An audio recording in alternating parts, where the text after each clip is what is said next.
नमस्कार प्रिय मित्रों, मैं ज्योतिषकार कमल आप सबका हार्दिक अभिनंदन करता हूं आपके अपने इस प्यारे यूट्यूब चैनल में। यूट्यूब चैनल कोई भी हो सकता है, एस्ट्रो कमल भी हो सकता है, अलौकिक साधना भी हो सकता है। अलौकिक साधना पर दूंगा शायद, फिर भी आप दोनों चैनल को सब्सक्राइब करके बेल आइकन का बटन दबा करके तैयार रखें, ताकि ऐसे बढ़िया बढ़िया जानकारीपूर्ण वीडियो, ज्ञानवर्धक वीडियो आपको प्राप्त होते रहे और आप अपना और दुनिया का भला कर सकें, कल्याण कर सकें। दोस्तों, आज मैं आपको एक ऐसे साधना दे रहा हूँ जो भारत में बहुत ही महत्वपूर्ण साधना मानी जाती है। क्या है दोस्तों? आपने माता कुंती का नाम तो पक्का सुना होगा।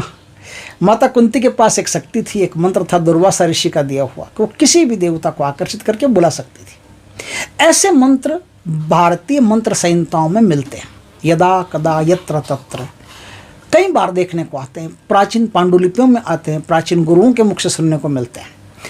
पिछले कई सालों से मेरे पास एक मंत्र था, वो खाली मंत्र था, एक पांडुलिपि से मिला था और उसका पूरा विधान नहीं था।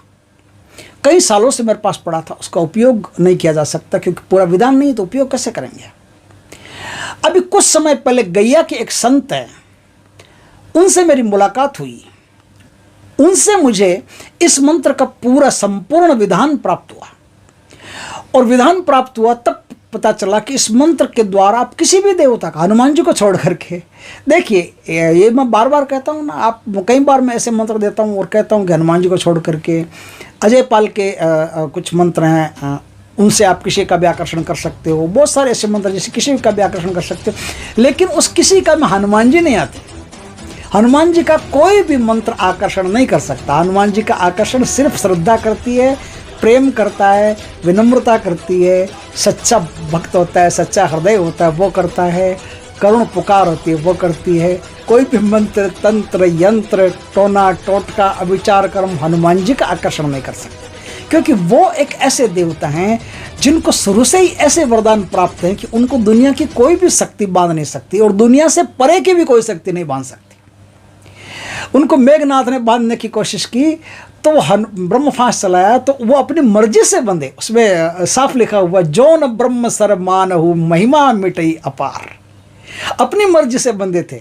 मेघनाथ की औकात नहीं थी हनुमान जी को बांध ले। कोई भी मंत्र तंत्र, किसी के भी कसम दिला दो, किसी की भी आन दिला दो, सौगंध दिला दो, हनुमान जी को नहीं बांध सकता। इसलिए बार बार ये कहना पड़ता है कि हनुमान जी के अलावा आप किसी भी देवी देवता को बुला सकते हो। तो ऐसा ही एक मंत्र है जिससे हनुमान जी के अलावा किसी भी देवी देवता को बुलाया जा सकता है। लेकिन हनुमान जी को अगर बुलाना हो तो फिर विधि दूसरी है। फिर तो प्रेम ही सब कुछ है, फिर तो श्रद्धा ही सब कुछ है, फिर तो विनम्रता ही सब कुछ है, फिर तो सादगी ही सब कुछ है, फिर तो सेवा ही सब कुछ है। मंत्र क्या है, उस मंत्र का विधि विधान मैं आपको समझाता हूं कि किस प्रकार से वो मंत्र काम करता है। दोस्तों, वो एक ऐसा शक्तिशाली साबर मंत्र है जिसकी रचना किसने की पता नहीं, लेकिन आज से 150 साल पहले यह मंत्र प्रकाश में आया था। और कोई पंडित थे, कोई आचार्य थे, उन्होंने सबसे पहले इस मंत्र को पब्लिक किया था, कि बताया था अपने शिष्यों को कि इस प्रकार का एक मंत्र है। उनसे पहले कहाँ से आया था, कैसे आया था, कोई नहीं जानता। ये सिर्फ एक पांडुलिपि में मंत्र था, जो पांडुलिपि अपने शिष्यों को दी थी। वो पांडुलिपि घूमते घूमते कई लोगों के पास पहुँच गई। इसका पूरा विधान बाद में किसी अन्य संत से मिलता है। 2 अलग अलग टुकड़ों में था, विधान अलग था, मंत्र अलग था। अब उनको जोड़ करके संपूर्ण विधान, संपूर्ण मंत्र यूट्यूब पर पहली बार ये बन रहा है, मैं आपको बता रहा हूँ। इसका विधान ये है दोस्तों कि ये जो साधना है, ये साधना 1 दिन की साधना है। कोई भी पर्वकाल हो, उस पर्वकाल में 1 दिन का हवन है। कोई भी पर्व काल हो। इस साधना में क्या है, पहले हवन होगा, बाद में साधना होगी। नहीं तो क्या होता है, पहले साधना होती है, बाद में हवन करना पड़ता है।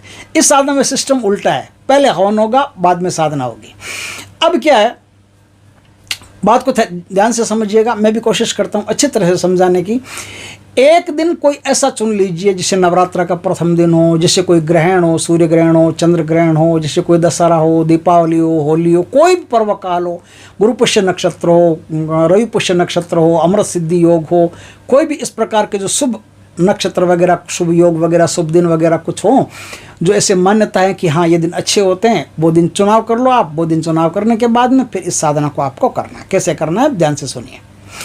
आपको एक गोलाकार हवन कुंड लेना है। हवन कुंड कई प्रकार के होते हैं, त्रिकोण होते हैं, अष्टकोणीय होते हैं, बहुत प्रकार के होते हैं, षडकोण के होते हैं। आपको गोलाकार का हवन कुंड लेना है, गोल तसले के जैसा, गोल तसले के जैसा हवन कुंड लेना है। उस हवन कुंड में आपको उत्तर दिशा की तरफ मुख करके विराजमान होकर के सफ़ेद कपड़े पहन करके, सफ़ेद कपड़े में हम क्या है ध्यान से सुन लो, एक अंगोछा रहेगा, एक धोती रहेगी, दो ही चीज़ रहेगी, दो सफ़ेद कपड़े, स्नान के उपरांत दो सफ़ेद कपड़े पहन करके आप या तो सुबह 3 बजे से या फिर रात को 11 बजे से हवन आपको करना है। 1100 मंत्रों की आहुति देनी है। आपको काफ़ी टाइम लग सकता है, डरना मत, हिम्मत करना, 1100 मंत्रों की आहुति देना। अब हवन में जो तिल शक्कर वो सब होते हैं वो तो होंगे ही, हवन सामग्री होगी वो होंगी। उसके अलावा हवन में आपको क्या देना, उसके अलावा हवन में क्या देना, ध्यान से सुनिए। एक तो स्वपाकी आप अपने हाथ से बना करके खीरान होती है, एक तो खीर होती है, एक खीरान होती है जिसमें घी डाल करके उसको खीरान बनाया जाता है। वो खीरान, थोड़ी सी खीरान लेना, उस खीरान का भोग लगेगा। एक थोड़ी सी सब्जी लेना, कोई भी प्रकार की सब्जी हो, आलू टमाटर कोई भी प्रकार की सब्जी हो, सात्विक सब्जी बढ़िया बना करके उस सब्जी का भोग आपको चढ़ाना है। 1-2 पूड़ी का भोग चढ़ाना है, देसी शुद्ध घी में, देसी घी में 2 पूड़ी बनाना, पूड़ी पराठा बोलता है ना, पराठा बनाना, 2 पराठा, उसका भोग लगेगा। वो हवन कुंड में आपको अभिषेक करना है। अब क्या है, 5 प्रकार के फूल लेने, 5 प्रकार के फल लेने, 5 प्रकार की मिठाइयाँ ले, प्रकार के हो 5 नहीं, 5 प्रकार के, 5 प्रकार की मिठाइयाँ लेनी है, 5 पेड़ों के पत्ते लेने हैं, 5 प्रकार की अलग अलग पेड़ों की लकड़ियाँ लेनी है, जैसे पीपल की ले ली, नीम की ले ली, उसकी बरगद की ले ली, इस प्रकार अशोक की ले ली। इस प्रकार से 5 अलग अलग पेड़ों की लकड़ियाँ लेनी है, खेर की ले ली, ये सूखी लकड़ियाँ लेकर के इनसे आपको हवन करना है। 5 प्रकार की गंध ले लेनी है, 5 प्रकार की सुगंध ले लेनी है। वो सुगंध जैसे गुलाब, केवड़ा, मरवा, ये सब इनके अलग अलग फूल ले लेनी, वो फूल आपको अभिषेक करने हवन। जब भी आप मंत्र की आहुति दो तब आपको मंत्र के बाद में स्वाहा बोलना है, स्वाहा बोल करके आपको आहुति देनी है। विधि विधान अच्छी तरह से निभा लेना, यहाँ से आपका प्रोग्राम शुरू होता है। ये साधना किसको सिद्ध होती है, पहले ध्यान से सुन ले। जिसने गुरु साधना कर रखी है, जिसने गुरु साधना कर रखी है, अपने गुरु के कांटेक्ट में रह के या सानिध्य में रह करके गुरु साधना कर रखी है, उसको यह साधना फटाफट सिद्ध होती है। दूसरों को, जिसने गुरु साधना नहीं की है, उसको यह साधना सिद्ध नहीं हो सकती। क्यों नहीं हो सकती? इसलिए नहीं हो सकती क्योंकि इस साधना में गुरु जो आपके होते हैं, गुरु गोरखनाथ, वही किसी भी शक्ति को बुला करके लाते हैं, वही शक्ति का आकर्षण करते हैं, दूसरा कोई नहीं कर सकता। तो इसलिए गुरु साधना 6 महीने की गुरु साधना होती है। वो 6 महीने की गुरु साधना पहले करके उसके बाद में यदि आप इस मंत्र का प्रयोग करते हो तो आपको मंत्र जल्दी सिद्ध होता है। शुद्ध गाय के घी का प्रयोग करना पड़ता है। साधना में जब हवन करो तो हवन में पहले दीपक जला लेना, शुद्ध घी का दीपक जला करके दीपक की बाती अपनी तरफ रखना। इस प्रकार से पूरा प्रोसीजर होता है। हवन करने के बाद में एक नींबू लेना, काटना और जहां आपने हवन किया है हवन के बाहर निचोड़ देना, ताकि कोई भी दुष्ट शक्तियां रहे वो आपको कभी भी कैसे भी परेशान नहीं कर सके। और जब आप इस प्रकार का हवन करो, हवन के बाद में जब साधना शुरू होगी तब भी आपको साधना के टाइम, साधना के बाद में भी एक नींबू काट करके रोज वहाँ निचोड़ना है। सुबह उसको साफ कर लेना अच्छी तरह से, कोई दिक्कत नहीं है। एक नींबू काट करके वहाँ निचोड़ना है। ये नियम आप रखें, हमेशा ये नियम आपके काम आएगा। अब आपको ये साधना कैसे करनी है, साधना के बाद में प्रयोग कैसे करना है, मैं पूरा बताऊंगा आपको। अब आपको अमावस्या से अमावस्या तक 31 दिन, 31 डेज। अब वो 31 होते हैं तो भी, चाहे 30 होते हैं तो भी, कोई तिथि टूट गई है तो 30 हो जाते हैं, कोई तिथि नहीं टूटी है तो 31 हो जाते हैं, और कोई तिथि अगर बढ़ गई है तो 32 भी हो जाते हैं। आपको उससे मतलब नहीं, आपको अमावस्या से अमावस्या तक मतलब है। अमावस्या से लेकर के अमावस्या तक आपकी साधना चलेगी।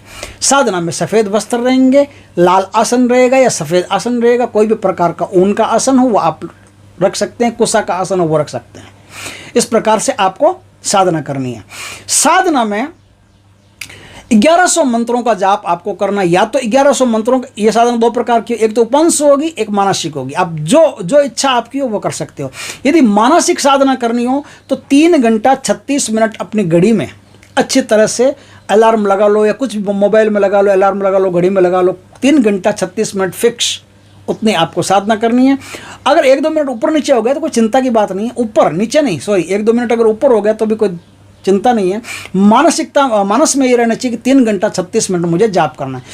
3 घंटा 36 मिनट पद्मासन में, सिद्धासन में, वज्रासन में, सुखासन में, किसी भी आसन में बैठ करके आप जाप कर सकते हो। ठीक है, जाप कर सकते हो। अगर आपको ऐसा लगे कि मुझे ध्यान में नींद नहीं आ जाए कहीं, क्योंकि आदमी अक्सर जो होता है वो ध्यान करते करते कब सो गए उसे पता ही नहीं चलता है, तो आप उपांशु जाप कर सकते हो। आप तुरीय अवस्था में कर सकते हो। तुरीय अवस्था का मतलब होता है आधी आंखें खुली रहेगी, आधी आंखें बंद रहेगी। जैसे शंकर भगवान की तस्वीर देखी आपने, शंकर भगवान जब ध्यान मुद्रा में बैठते हैं तो उनकी आधी आंखें खुली रहती है, आधी आंखें बंद रहती है। उसे तुरीय अवस्था कहते हैं, तुरीय अवस्था। उस तुरीय अवस्था में बैठ करके रुद्राक्ष की सिद्ध माला से आपको 11 माला का जाप करना है। उपांशु कर सकते हो, मानसिक कर सकते हो, वाचिक नहीं करना है। बस 31 दिन, 30 दिन या 32 दिन जो भी टाइम लगेगा, आपकी ये साधना सिद्ध हो गई। साधना में आपको ब्रह्मचर्य का पालन करना है, आपको भूमि शयन करना है। आप जहाँ साधना करते हो वहीं आपको सोना है। साधना में कम से कम बातचीत लोगों से करनी है।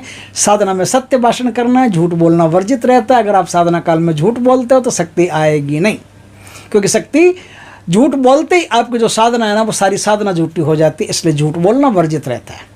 इस प्रकार से इसका संपूर्ण विधान है। अब ये साधना आपकी सिद्ध होगी। अभी तक शक्ति नहीं आई है, अभी तक तो साधना सिद्ध हुई है। अब आप 1 दिन में, 2 दिन में, 3 दिन में, 4 दिन में, 5 दिन में, 7 दिन में, लास्ट कोई भी प्रकार, कोई भी शक्ति हो उनको बुला सकते हो। अब सिस्टम अलग है।